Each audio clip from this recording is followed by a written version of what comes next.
লাংলাং, তুমি আমার সাইকেলের কি অবস্থা করলে? এই দাঁড়া, কই যাচ্ছিস? হায় হায়, আমার সাইকেলের কি অবস্থা করলো। প্রথমে আমি স্টার্ট করলে কিভাবে জুড়ে নেব?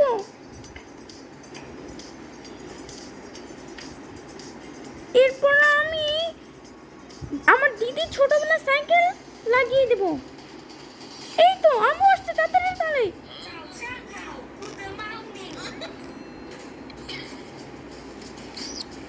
এই তো এরপর আমি এটা কমপ্লিট করে ফেলি। সাইকেলের চাকাগুলো লাগিয়ে দিন, এরপর এটাকে কালার করে দিন। হ্যাঁ, ছোটু কই যাচ্ছে? আম্মু, ছোটু পালিয়ে যাচ্ছে।